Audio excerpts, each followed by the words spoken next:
are happy to start this side event, which will include launching a campaign for freeing prisoners of consciousness in Bahrain in coordination with the Avaz network, where we are going to launch a petition will be signed through the website.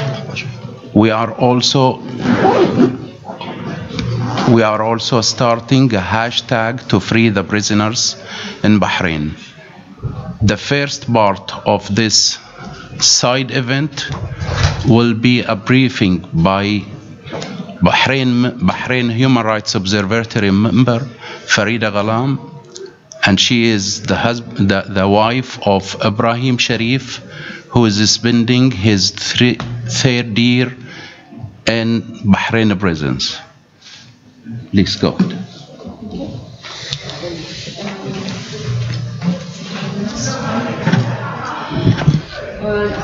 Good afternoon, and thank you all for coming today. We really appreciate your attendance. Before I start my presentation about my husband Ibrahim Sharif and the rest of the 13 political prisoners in Bahrain, who were amongst the forefront of the national uprising in February 2011, and they were arrested due to their leadership role in fighting for democracy and demanding democracy and fighting for human rights and social justice in Bahrain. Before all of that, I would like to show you two short movies that might give you some explanation of what's going on regarding the human rights situation in Bahrain, and particularly prisoners of conscience and all other prisoners through these two short movies. So I'll start now.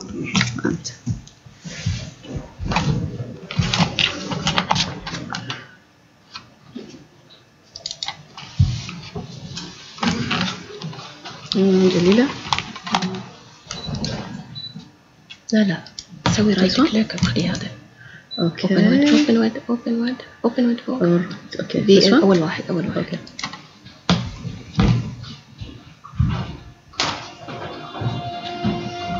حط الصوت حق الميكروفون.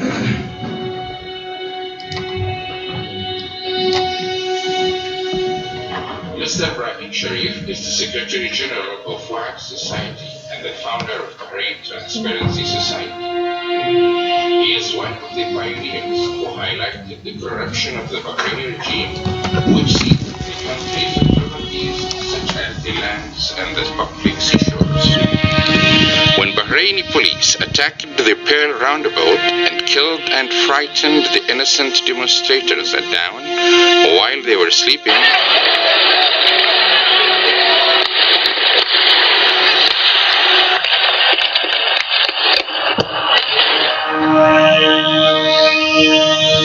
Mr. Ibrahim Sharif was arrested with the other opposition leaders. They were tortured physically and psychologically and were given false and unjust terms ranging between 5 years in a prison to life sentence after accusing them of treason, terrorism, and planning to overthrow the Bahraini regime. This is the reason behind arresting Mr. Sharif. That's Hassan, the son of an opposition leader in Bahrain whose family home was raided just as I was speaking to him. And after I spoke to Hassan, we called Ibrahim Sharif and spoke to his wife Farida, who told me her husband Ibrahim had been taken from their home just minutes before. About 5 minutes to 2 o'clock in the morning, the doorbell rang, and when I looked from the window, I saw about 40 men. All of them were, putting a mask around their faces. Had you been asleep? Yes. Well, we were asleep and not asleep, so we were not exactly asleep. So they rang the doorbell, and we came down very quickly. They said, "You have to open the gate." We told them, "Why should we open the gate? Who are you? What do you want from us this time of night? It's not fair. 40 people of you coming here They said, open the door, we will tell you, open the door. That time, one of them, a younger one, maybe 25 years old or something, he climbed over the wall, he jumped into the garden, he had a gun, he pointed a gun towards Ibrahim. Ibrahim was very calm. He told him, you don't have to use the gun, please put the gun down, we will talk. At that time, I came inside the house, I pushed the button and the gate was open, so all of them came inside. There are, however, politicians in the crowd. Ibrahim Sharif is leader of the opposition Wa'ad party and takes part in the present parliamentary system which the protesters want reformed. He's been at the protests from the start. Is this a youth movement that is being supported by political groups, or is this a political movement that has embraced the youth? It's the first one. It's a youth movement. They were ahead of us. We have to acknowledge that. These guys have been on the internet for, since Egypt started. And they chose a very good date, actually. 14th of February is the date of the constitutional coup d'etat of 2002. Sharif is a Sunni, but those around him seem a mixed group.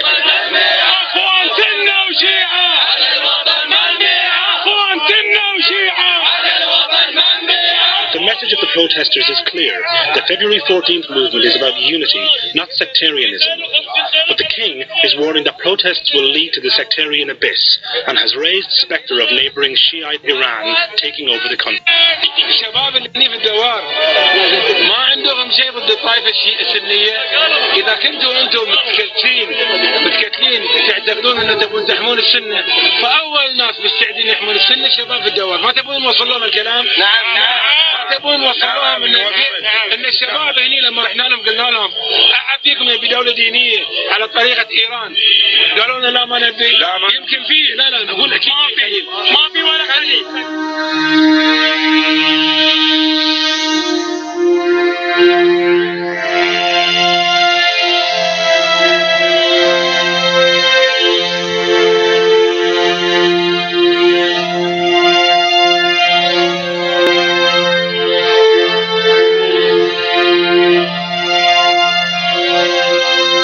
Did you understand now why Mr. Sharif is in jail?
I really like to apologize for the quality of the videos. We've been trying to fix them since 3 hours ago, but this is the final result. Sorry about that. This is the presentation. I'd like to really go fast with this so I don't take more of your time. This is my husband Ibrahim Sharif on the top of the PowerPoint of the slides, and these are the rest of the political prisoners, the 13. They are famous in Bahrain by the term rumuz. Rumuz means symbols. They are like symbols of political activism and speaking the voice of the people. We have other political prisoners of conscience. We have Mr. Abu Deeb, who is the former head of teachers, Bahraini Teachers Association, and we have Dr. Ali Al-Ikri, who was treating all the injured after, you know, what happened in the roundabout, and all the injured people were sent by dozens, by hundreds to the Salmaniya Center. Well, this is again my husband, Ibrahim Sharif. These political prisoners are referred to as a group of 14 political leaders. In February 2011, these Bahraini political and HR leaders stood on the front lines of a popular fight for political, social, and economic equality for all citizens. Because they were so influential and they had great effect on people's, you know, movement and spirits during the February 2011 movement, they were put behind jail, and they were arrested. Most of them were imprisoned in the beginning of March, like 17th, 18th onwards. They were held in incommunicado detention for several weeks after their arrest. I knew about Ibrahim's whereabouts like after 10 days, and it was only a few seconds that he called. He said, "I'm okay." And I was under the impression that he was sent to Saudi Arabia, and they cut the line very quickly. We have this BICI report, which is the Independent Commission for Inquiry in Bahrain. I think most of you are familiar with that. This report acknowledged that these are prisoners of conscience and they have to be released, and they were tortured to take wrong convictions. They were all subjected to severe torture, and this was all documented very well in BICI. And my husband's case is number 60. It's somewhere in the show afterwards. They were first tried in civil courts, and after the civil courts, they were tried in military courts. And after the military courts, they were tried in civil courts, only to uphold all the the sentences. And these are the sentences that they got. 7 of them got life, and of course all of you know Mr. Abdul Hadi Al Khawaja, the prominent human rights defender. Maybe not all of you know about Abdul Jalil As-Sengais, who is also a prominent human rights defender. You know about Mr. Hassan Mushayma, who has lymphoma, and he really has many medical needs and issues, and they are not treating him the way they should, and the way they always talk about falsely in their reports. We have Mr. Sheikh Abdul Jalil Al-Maqdad, we have Sheikh Saeed Al-Nouri, Sheikh Muhammad Al-Maqdad, and Mr. Abdul Wahab Hussein, who was accused number 1. They put him number 1. Then we have these 4 activists. They were sentenced all to 15 years in jail. Then there is my husband, Ibrahim Sharif, on the left-hand side, and this is Mr. Salah Al-Khawaja, who is the brother of Mr. Abdul Hadi Al-Khawaja. They both got 5 years. These are some photos taken from Human Rights Watch report, and you can see Mr. Nabil Rajab here in a circle because he was released and he's here among us today. And the report rightfully said there can be no real claim that the justice is being done in Bahrain so long as these men remain unjustly imprisoned. King Hamad should act urgently to release these men if authorities want to restore any sense of justice among the vast majority of the population. Well, nothing happened. We have tons of reports from all reputed human rights organizations. With on top of them is the Office of the High Commissioner of Human Rights, and we've been reading these reports for 3.5 years, and we feel that there is a very slow movement on the ground, and we hope that this presentation will help the Bahraini file somehow. This is a picture of Mr. Abu Deeb that we talked about in the beginning, and Dr. Ali Al-Ikri. This is the paragraph that confirms that torture was like a systematic act during the arrest and interrogation in Bahrain. I will not read it. It's all documented in the report. This is my husband's case. The case number is 11, And besides Ibrahim, 59 other cases were all documented, all talking about torture. And still, until now, Mr. Mendez is denied access to Bahrain. He has asked like 3 times, more than 3 times. He and another number of special rapporteurs are not allowed to enter Bahrain, and this is a real problem. And it inflicts, or it reflects that there is no serious, serious desire to go forward with reform and implementing the recommendations. The lawyers said rightfully that the intention of the trials, the torture and trials, that these prisoners of conscience be kept behind bars for as long as the regime would like. I will just run because they told me that I don't have that much time. These slides talk about the detailed illnesses and pain that these 14 prisoners of conscience are still undergoing, because there isn't any medical treatment. So I will skip these 2. Our government says that we have no prisoners of conscience, and well, the whole media says the same, because we don't have independent media except for one, newspaper. They always say that we have done justice to these guys, and these are criminals. They have to be serving their times behind jail.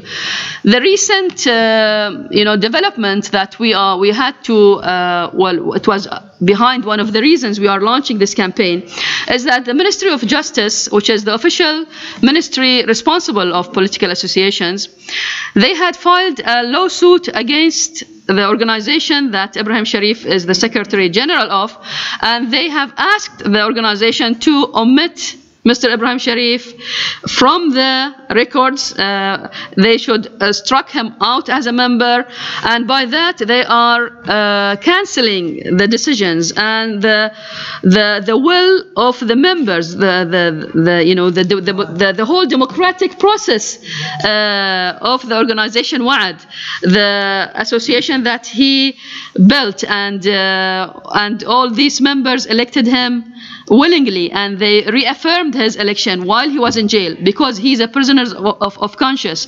Now the Ministry of Justice is trying to threaten WAAD. You either struck Ibrahim Sharif out of your records or we will shut you down. And all the members said, it's okay if you want to shut us down, because dignity and our principles are more important. We can work anywhere. It's not just rooms and buildings that make ideas. Ideas can be talked about anywhere outside these buildings. And the other movie that you saw, it's about the national and international campaign that talks about the whole population of prisoners in Bahrain. That is called I Am Free. And I think we will have time maybe more after to talk about this general campaign. And today, if you excuse me, I'll just talk about the appeal. I will read the appeal that we'd like you to sign after you listen to our presentation. I will read it directly so I don't lose any time.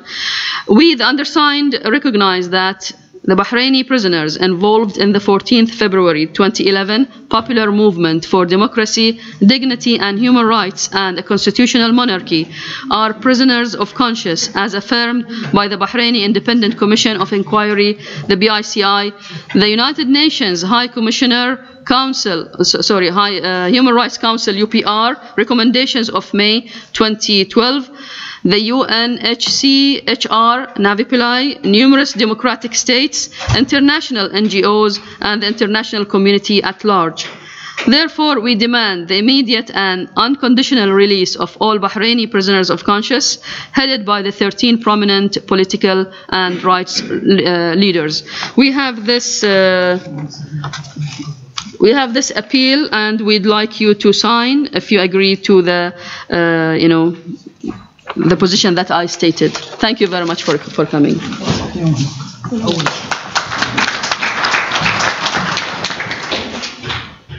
Thank you, Farida. It is so important to say that This side event is organized in recognition of these human rights and political leaders as prisoners of consciousness, as stated by working groups, the High Commissioner Office, and various human rights organizations around the world. Moreover, Bahrain Commission of Inquiry stated that all of them have been subjected to torture, where also no fair trial were provided for them, and there were a recommendation to release them amongst a total of almost 1,900 prisoners, as documented by various groups, where other groups said that this number goes beyond to more than 3,000. I would like now to give the floor to one of the human rights defenders who contributed during these 3 years a lot of effort to Bahrain case. He is the General Secretary for No Peace Without Justice, and please welcome with me Nicola Telamenga. Thank you very much. I am honored to be asked and to affirm my signature to this appeal. I think Farida's words and the video that we saw are a very compressed but a good summary of the situation.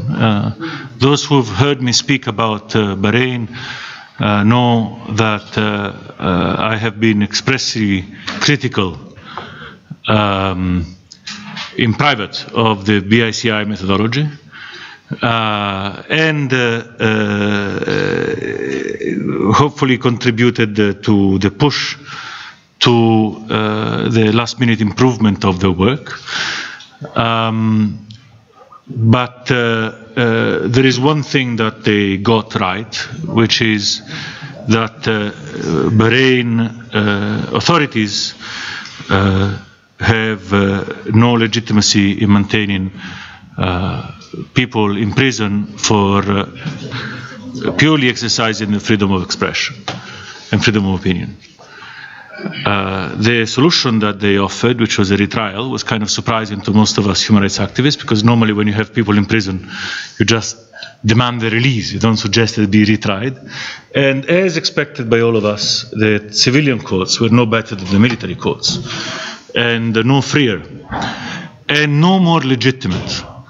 All those convictions are in violations of the most basic human rights standards, the most basic justice standards, and they should not be considered as a judicial process, but really as an extrajudiciary, purely political process, which leads to what is not really, shouldn't be considered a jail sentence as much as a kidnapping for ransom, where the payment of the ransom is what they want, which is our silence. And our silence they shall not have. I'm very pleased and to have the opportunity to add my voice to the voice of Bahrainis, which is the most important, of course, and our support on behalf of No Peace Without Justice and the families of NGOs that has been following the situation as it has deteriorated over the years. It's a pleasure to see Nabil with us. He was briefly also in June in Geneva, just out of prison, and I think one thing which he and others have taught us is that the unity of the human rights movement, whether with the human rights societies, whether with political societies, the unity of intent, the diversity of action everybody with their own methods, but the unity of intent is what can amplify the voices of the human rights community and make your voices heard.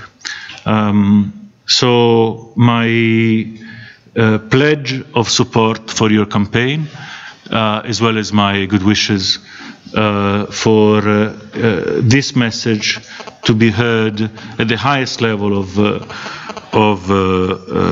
power in the international community, so that it can have an effect, hopefully, on the Bahraini authorities.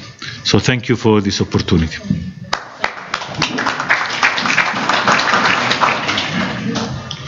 Thank you, Nicolo.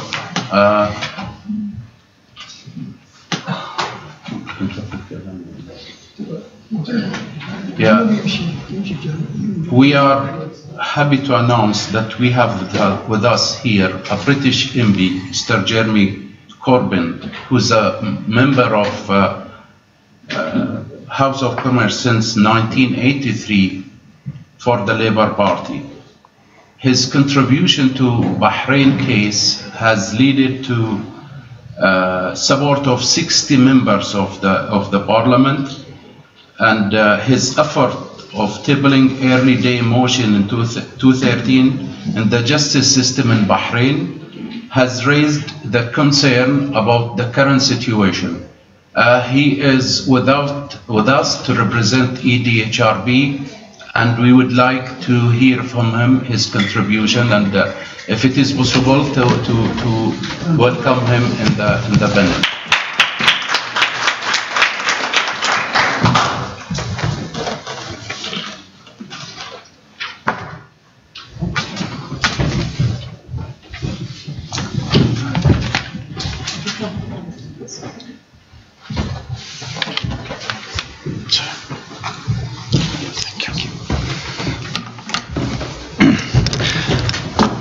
Friends, first of all, thank you for giving me a couple of minutes to speak to you.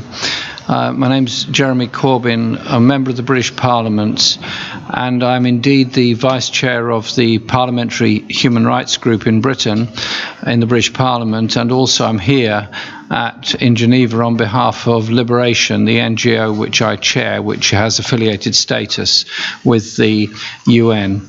And I'm here in this particular meeting to strongly support the campaign for human rights in Bahrain and pay tribute to those that have worked for so long campaigning for justice for the people of Bahrain. I first met campaigners for human rights in Bahrain at a United Nations conference in Copenhagen in the 1980s, very long time ago. And since then, a number of us in Parliament, particularly my colleague Katie Clark and others, and Anne Clwyd, who's the chair of our Human Rights Group, as well as Lord Avebury in the House of Lords, have done our best to raise in the British Parliament a number of questions. The first is obviously the situation facing human rights activists and human rights defenders in Bahrain, those such as our friend who are, in my view, unjustly in prison in Bahrain. But this, of course, leads one on to much bigger questions about the relationship between Bahrain and other countries. We're very aware of the presence on the border and indeed over the causeway of Saudi forces which have supported the Bahrain royal family. And we're also very aware of the very close military relationship, particularly between Britain and Bahrain as a former British protectorate or colony, and we have therefore demanded the British government take much sterner action in respect of Bahrain. We have also raised objections to the Formula One Grand Prix being held in Bahrain, because that gives a sense of legitimacy to a regime which has been brutal in its oppression of those that have protested, that has prosecuted medical practitioners for doing their duty under the Hippocratic Oath of dealing with all patients, irrespective of who they are, who've been injured in demonstrations, and continues to imprison human rights defenders defenders. And so we've also supported demonstrations outside the Bahrain embassy in London, and we will continue to do that. I think having this event here today and another one later in the week in Geneva brings to the heart of the human rights community the issues that are faced by the people of Bahrain. I reject the argument that those in opposition are essentially religious sectarians who are doing it for those reasons. It's not about that. The issue is about democracy. The issue is about justice. The issue is about respect for international human rights norms and laws. And our meeting today is to show solidarity with those that are in prison and say to the government of Bahrain, there is, or was, a good constitution. There ought to be rights of free assembly, free speech for everybody in Bahrain. And those of us that consider ourselves to be friends of the Bahrain human rights movement will continue with our activities, not just in the British Parliament, but in other parliaments all across Europe. And it's been, to me, a great honour to be invited to say and share a few words with you here today. Thank you very much for inviting me.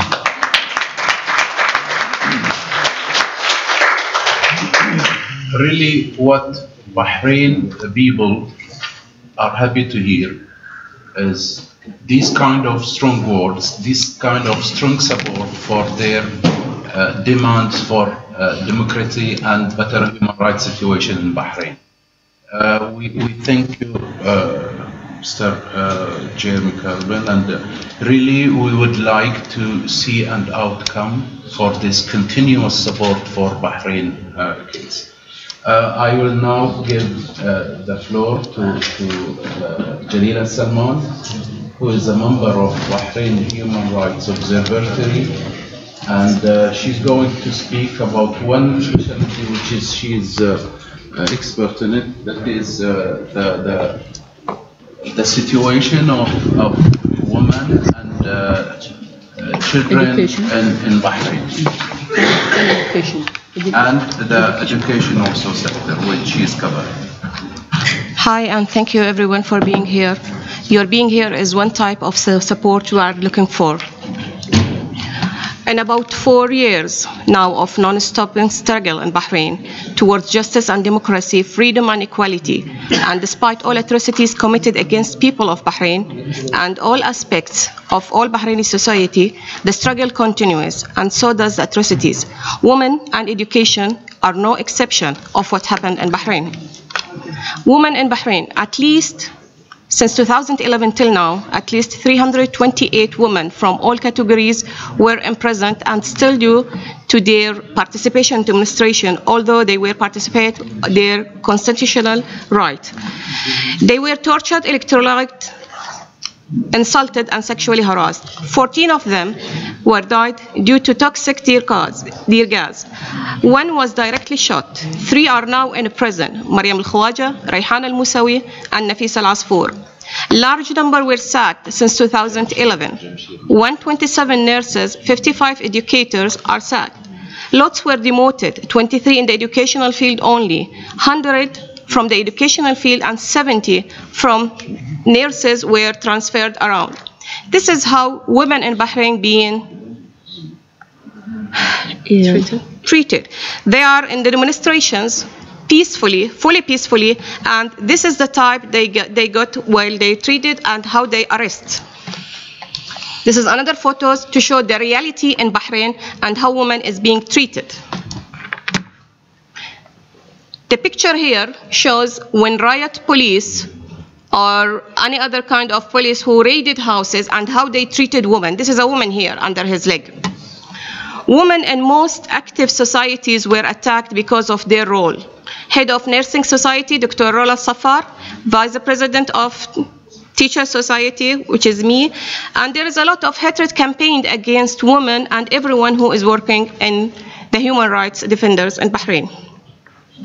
About teachers and educators, which is my specialist, for the 4th year in Bahrain, schools open now, 2 weeks, their doors to welcome teachers and students who missed number of their colleagues either as prisoners or as martyrs. For the 4th year, the educational sector missed a real voice demanding the rights of teachers and the students, keeping in front of his eyes the development of education in his country. Most teachers and the students are missing Mr. Mahdi Abu Deeb to be among them and what his presence means to them in times of support and security. Abu Deeb, by which education in Bahrain is known at the level of associations and unions in the region and in the world, who played a key role in bridging gaps between many organizations, is still serving 5 years imprisonment in Joe. Joe prison is the only male prison in Bahrain for his pioneer ruling in leading the educational sector and his direct impact on all employees in education, teachers, students, staff, and parents. Abu Deeb in Joe prison, just as his brothers and sons, is suffering of all the ill treatment, denial of medical treatment, and even denial of the most basic medications, just like Panadol. His physiotherapy stopped 2 years ago. He should undergo an operation in his neck and shoulder due to the torture, but never scheduled. Besides, he is a chronic disease person. Recently, he joined the hunger strike taking place in Joe prison as a peaceful tool to draw attention to what really, the real circumstances to the prisoner of conscience are living inside. He was taken to hospital as a result of his participation. During his imprisonment, the education have been changed in the country dramatically. Teachers are not the teachers he left. They are being replaced by Arab expatriates after Bahrainis being indirectly forced to early retirement as a result of poor working conditions they suffer in their duty. For the 4th year, number of teachers are still deprived their incentives and bonuses, promotions, just as on the background of the 3 days strike on 2011, which was approved by Dr. Sharif to be within the international standards. These are a number of our teachers in prison. Mahdi Abu Deeb is the head of the Bahrain Teacher Association, and these are some of his colleagues who are still in prison. Some other teachers who are in detention right now. Just today, there was a trial for Mr. Abbas Samia, and no one knows what he is going to face. Teachers and educators, again, at least we have now 8 teachers are documented to be in a prison right now. 15 of them were dismissed on the basis of participating their rights. 2 teachers and a guard were arrested from their workplaces. 1 teacher is still in detention. Teaching profession is close to Bahraini graduates as MOE, Ministry of Education, works hard to import teachers. About Mahdi Abu Deeb as a sample, he is serving 5 years imprisonment for speaking up teachers and people's rights, is still in unstable health condition, is in an overall crowded cell as everyone there in Joe prison, is on hunger strike. By arresting him and dissolving the union teacher he is president of, teachers have lost their representative in Bahrain. This is not a class. This is a court session where a number of school students under 18s are there facing a trial. The corridor here is in one of the police stations where after a bus of a primary school were sent there as a punishment. At least 60 students were arrested from Al Jabriya school, secondary school in Bahrain, which made the school environment is unsafe. Few were sacked, 19 of them were sent to interrogation in Ministry of Education. Recently, 2 of them were jailed. As a result, we know that schools are under attack. This is how we students are being treated inside schools or just outside the school campus. We have right now between 130 to 180 school students in a prison, either detained or serving their convict on charges of gathering, suffering to continue their studies. Most of them are denied their right to education. This is just a sample of the students. They are not all of them. What we demand? We demand to release all our colleagues, starting with Mahdi Abu Deeb, the president of Bahrain Teacher Association, Assistant Secretary General of the Union of Arab Teachers, Vice President of the Islamic Union Teacher, and ex-President of Gulf Teacher Association. Release all our school and university students and return them to schooling. Keep schools a safe environment and not to rate them under any justification. Thank you very much.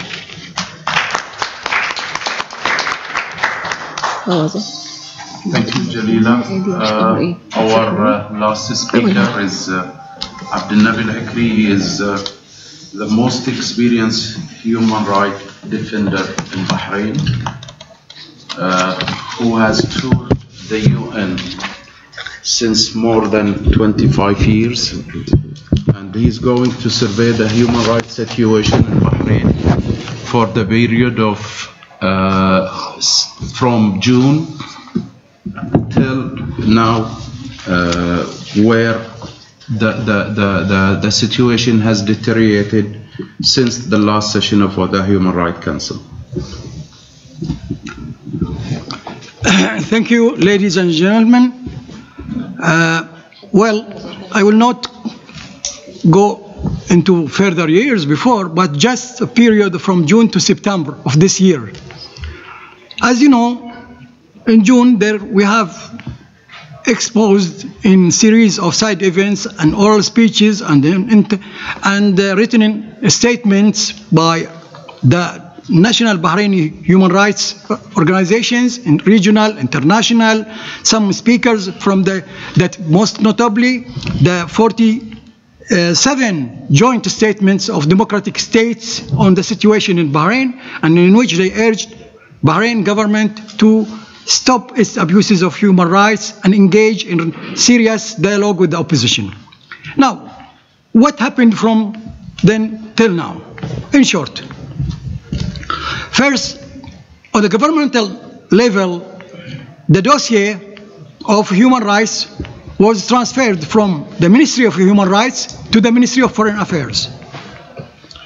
And this shows the failure of and what you call facial manipulation of a human rights ministry.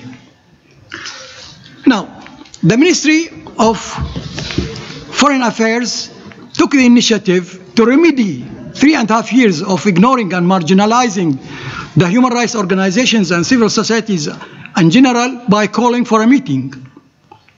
And as you know, that Bahrain is to present its midterm UPR report to this session of Human Rights Council, and it is we heard that it will be on the 22nd of this September. Now we see that the Minister of Foreign Affairs declined to come, although it was expected that it would come. Even that his deputy did not come, and now even presenting the report is in doubt. We were called to the Ministry of Foreign Affairs on the 12th of September to discuss the report, the national report, midterm report on UPR. We were, of course, very few of us were genuine human rights organizations, the majority are gongos, and representatives of the relevant ministries. The room was packed, and we were, the minister did not show up. The deputy minister addressed us by, of course, the usual rhetoric of Bahrain human rights record and great advances that is envied by many nations for human rights situation in Bahrain. Then there was discussion. First, they wanted the input of the NGOs on the government report, but the government report was not there. So we asked him, on what do you want us to input? He said, okay, we want your comments, then we will compose them together and use them in our national report. And you got 5 days to present your inputs, which is impossible, of course. But we in Bahrain Human Rights Observatory, we have already alternative report on the implementation on UPR. So we gave it to him instantly. This is our report.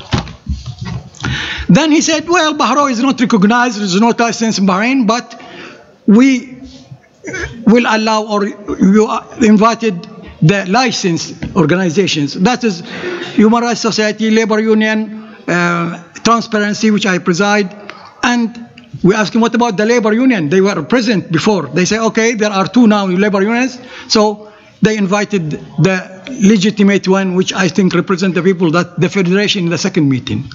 So despite all this, we presented also to them a report on our outlook for the implementation of the UPR 176 recommendations. And if you go to the website of UPR, you will find the shadow report of Bahrain, that is Bahrain Human Rights Observatory, and the shadow report of the 4 organizations, the independent civil society organizations. Now, what happened during that? I mean, people, the international community was expecting that the minister will come and present what they have done about the 176 recommendations, but now they are not coming. So what is the reality? Despite all the rhetoric by the government, statements and top officials and media, that we have actually implemented more than 90% of the UPR recommendations, or that we have implemented more than 90% of PIKI recommendations, that is Bahrain Independent Commission of Investigation, headed by Professor Basyouni, which was commissioned by the King, and it presented its report in 23 of November 2011 on the events that what they call February-March events, that is really the popular uprising in Bahrain. So let us just take some examples of what is going on. First, and we will take the criteria, is PIKI recommendations, UPR recommendations, and national and international human rights organizations, and also, of course, the intellectuals and let's say politicians, polity in Bahrain. Actually, the situation is deteriorating and it's not improving on all levels, on political and on human rights level. The use of police use of excessive force against protesters, against unarmed protesters, peaceful protesters, women, including women, elders and children. You have seen some of the photos here, images. It is still going on the same rate, let's say, or more, and causing the death of suffocation by especially elderly and those with inhaled and respiratory problems. And of course, injuries by the pelleted shot guns. This is the number one. Second, the use of torture and inhuman treatments. Now, this is now, they say, well, the government, the Minister of Interior say, no, there is a camera in each interrogation room. So what they do now, they torture the detainees or arrested in the cars, in the bus, or in some places which are not officially police stations, but de facto police centers, like the youth hostel, for example, in Sanabis, opposite to Sanabis, and other places. And of course, if we take the situation in the prisons and detentions, it's very bad. And actually, it's not me, but Nawaf al-Ma'awda, what is the ombudsman, made a report. He's the head of independent, what they call, commission for investigation, and he made a press conference. And there is also the report of the National Institute of Human Rights in Bahrain. You can go and view it on their websites, which admits that there is actually beating and torture in detention, in the prison and in detention, actually at Dry Dockyard detention and Jaw prison. And this is the government; these are governmental officials. And actually, there has been strikes, civil strikes by the detainees and by the prisoners.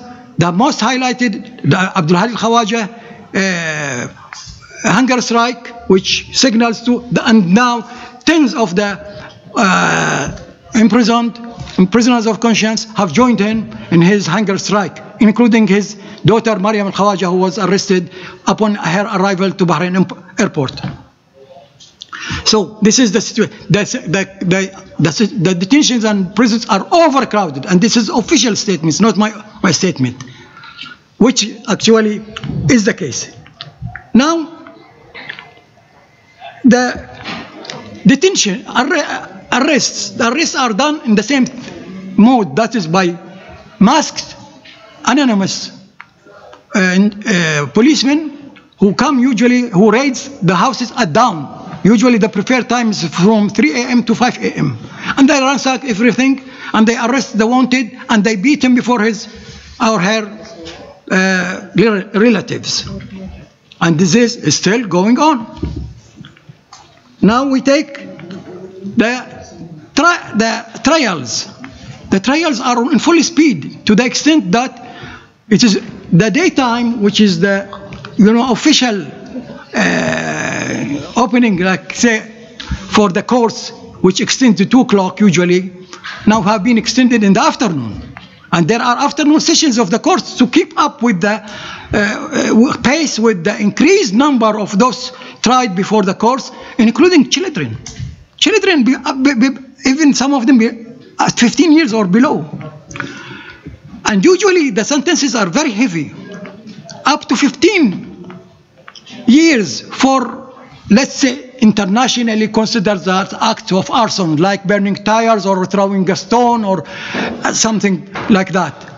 And what is going on is that these are being tried according to anti-terror law and not the penal law, which entitles the police to hold the defendant for 45 days without seeing his or her lawyer or meeting relatives even. And then after that, there is the trial, and there are these heavy sentences. I think we are surpassing our Palestinian colleagues or brothers in the heavy sentences against the defendants. I think we are heading to be Bahrain to be record in that heavy sentences against minors too. Now it is not only the individuals being prosecuted, the two major opposition societies or parties are being prosecuted. As Farida told you about it, that is Wa'ad and Wifaq. Wa'ad is being prosecuted for what they called as the election of convicted Secretary General. They want to drop him, and Wifaq for, they say, some faults in their General Assembly previous 4 years. So actually, the whole political life, let's say, is being threatened, that there will be no space for real politics or for peaceful political opposition or political life.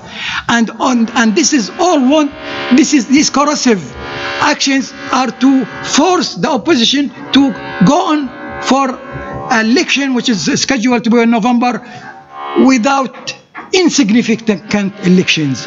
That will deal with its consequences will not contribute to the political life, and they are positioning or refusing. So this is their right, legitimate right to boycott or to participate, but they are being cursed for this. Now if we take other forms, for example, freedom of expression, freedom of assembly, freedom of association, more and more people for practicing their freedom of expression through the social media or through what they call cyber media or through graffiti are being prosecuted, heavy prosecutions, and up to 5 years and more than that. And especially, as you know, what is allegedly slandering the king sentence has been increased from 3 years to 7 years. And so you can conclude. But the most dangerous thing in this is now, that is in these sentences, is the stripping citizens of their citizenship if they are convicted before for what they allegedly anti-terrorist abuse or act. So it is up to the judge to add to the penalty stripping of citizenship. Or the Minister of Interior could recommend to the Council of Ministers to strip any citizens of their citizenship. And now we got 40 Bahraini, indigenous Bahrainis stripped of their citizenship, so they are stateless now. And this is very dangerous, because this is a threat to anybody who opposes or critical of the government to be stripped of his or her citizenship. There is, of course, a freedom of association. We spoke, many NGOs ask some people, citizens ask for licensing civil society, NGO societies, they were not given the license. The peaceful protest requested by, for example, let's say procession or assembly by the opposition is being denied also by the authorities, and those who protest without license are being quelled. Of course, the capital governorate is sanctioned of any protests.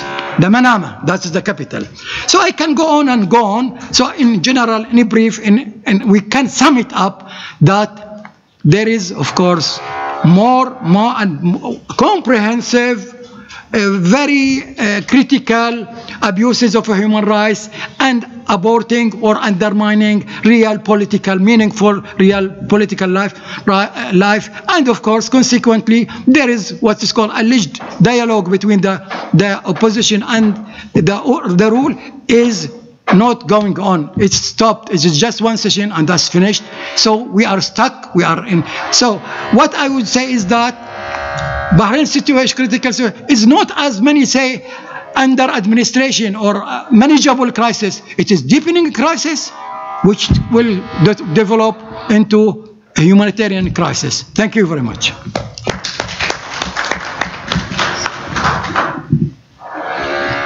Thank you, Abdel Nabi, for your words, and really we appreciate this kind of effort which you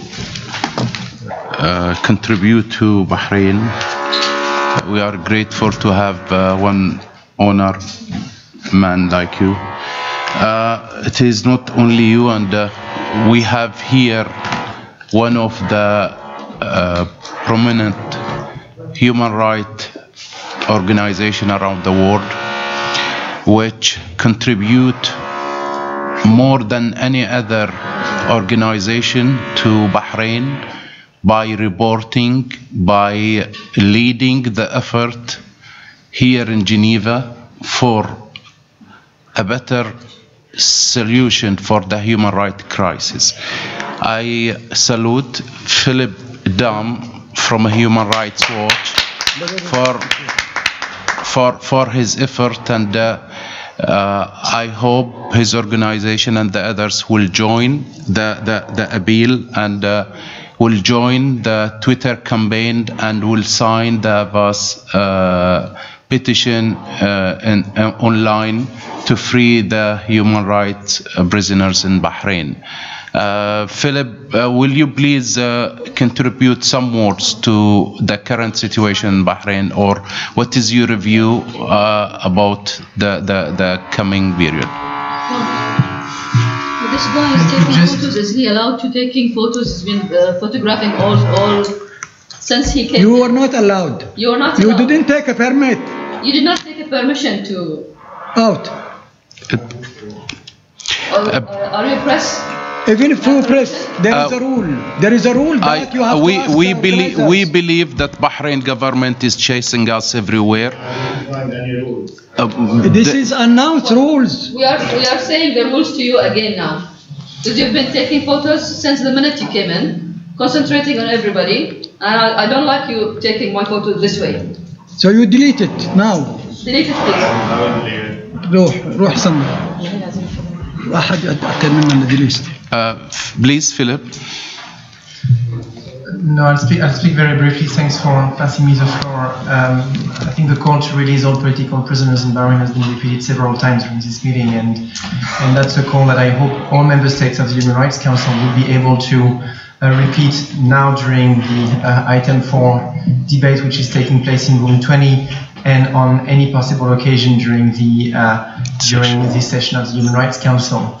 the human rights crisis in Bahrain has been affecting many categories of rights, but I think that at this point in time, the multifaceted way in which detention is used as a tool for crackdown is of a very grave severity, and we could see that it's affecting prominent activists and human rights defenders, political opposition leaders, and activists who are also our friends. And I think it's very important for also those who came repeatedly to Geneva to feel that the Human Rights Council members care about their security once back home, and whatever strong or outspoken they are, that their security would be secured. And of course, I'm now thinking about Mariam Al-Khawaja and her father, who are facing a situation of detention which we consider arbitrary, and again, calling for their release is the least we can do today. Thank you, Philip, and we really admire your professionality and your work, which of course advancing for any kind of solution in Bahrain. I'd like to open the floor for any intervention or any question arised by the attendees.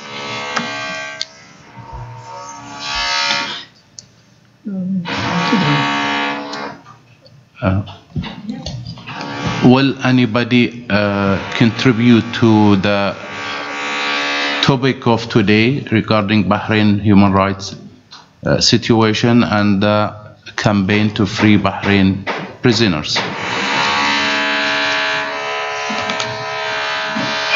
If there is no more questions or no intervention, I would like to conclude here, and I'm really thankful to all of you for giving us the time to brief you in the situation in Bahrain. Thank you very much. هذا روح بلغ عن السكيورتي، لأن أعتقد أن صدق في مخابرات جايين. لا راح